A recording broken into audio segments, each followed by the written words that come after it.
According to chapter here, there are some interesting things that we can discuss to find out the continuation of chapter 1048. As we know, in the last panel, Luffy again showed his Taji by raising his hands bigger than Onigashima. Not only did he raise him, but he also coated his hands with Haki. The question is Ryuo's Haki also added to the attack? For this one, the truth is still unclear, but if you look at Luffy's words say something like this, he will end everything right here right now. Referring to that Luffy could have concentrated all of his strength in one attack, so he said this was his final attack. Then maybe this is Luffy's final attack? Maybe yes, maybe no. We speculate which yes it was. If this is the last attack, then in the next chapter it will be the defeat of Kaido. And if so, the title of chapter 1047 should be Luffy fighting Kaido, not Sky above the capital city. After reading it, the essence of this chapter concludes that Luffy's power, which is above the sky, can also mean that the residents release lanterns in the capital's sky. If we interpret the lanterns that are released into the air, it is a sacred symbol to release negative things inside. Usually, every lantern that is flown contains prayers and wishes for every Buddhist. Now the ones who release the lanterns in this chapter are the residents of the capital city. They hope that tomorrow can live better and can have fun like this again, remembering the next day they will be slaves again from Orochi to the suffering that awaits them. In conclusion, this chapter illustrates that indirectly the residents who do not know the fight hope for Luffy to be able to defeat Kaido, of course also brings death to Orochi. In conclusion, Kaido will lose in the next chapter is a mistake. Because things like this have been shown several times, examples don't have to be far away, namely during the crucial battle of Law and Kid against Big Mom. We already know that in the fight, Kid and Law lay several times until a flood of blood was hit by Big Mom. Until finally they can turn things around with their awakening power. Then before the defeat of Big Mom, that's where the chapter titles were Kid and Law vs Big Mom continue from speculation if Kaido doesn't lose after receiving such a big attack. Speculation is like this. According to us, there are still many references that describe this. Because here we still know. Now Momonosuke is still unable to remove Hamuragumo's cloud to replace Kaido's cloud. Because from the start he did not know his strength. Will Momo be able to summon the power of the cloud to stop Onigashima from falling? The answer is yes, although the method may be a bit different compared to Kaido. So why is it like that? Because shortly Momonosuke is required to move Onigashima briefly before Luffy's hand hits him. Surely Momo, who was pressed by Pun, became so panicked and couldn't concentrate that she would blame herself for being so useless in a precarious situation. What could make Momo able to overcome her panic? Yups, the first is because of pressure. Why is it like that? If he is not in a state like this, then he still will not be able to issue that kick, just as he can fly when he is farthest from Onigashima. The second is that all the residents put their full hope on his shoulders so that he, who is very panicked, will be able to concentrate more.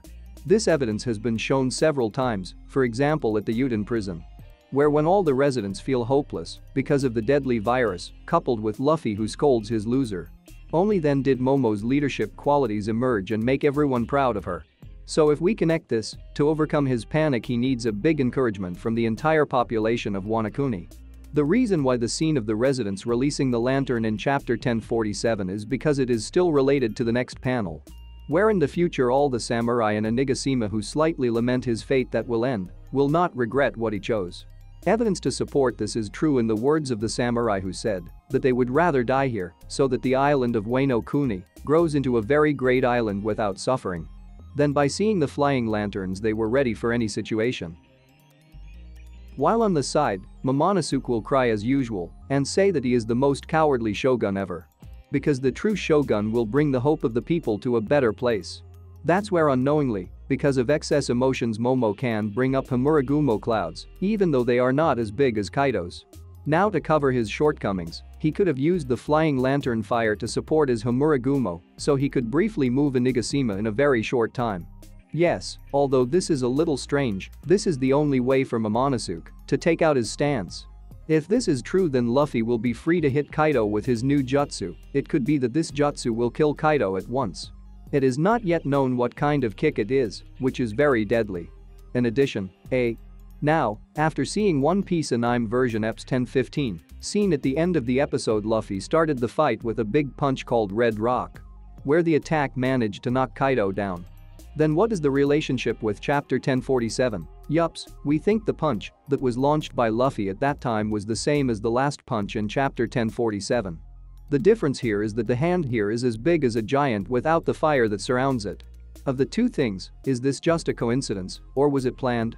In our opinion, if it was planned like this, then most likely the next chapter will be Luffy's final blow. It could bring down Kaido.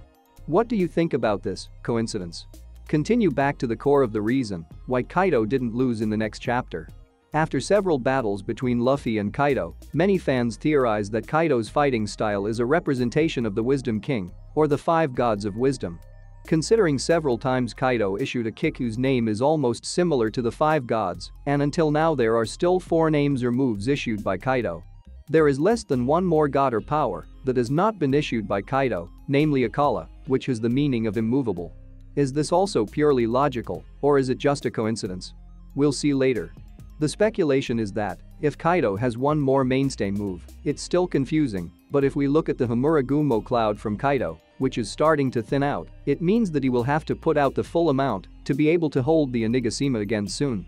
Otherwise, the castle and all its pirates will die. This means that Kaido is still holding back his flagship kick only at critical times. He will likely use his new kick to be able to hold or attack Luffy at once.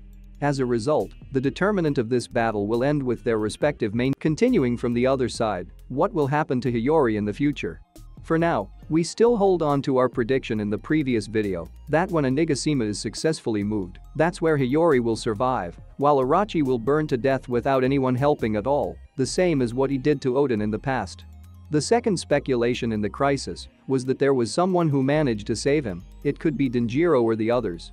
Meanwhile, that's all we can inform you about One Piece chapter 1048 spoiler. Will the story be the same as this or miss a lot? Just look for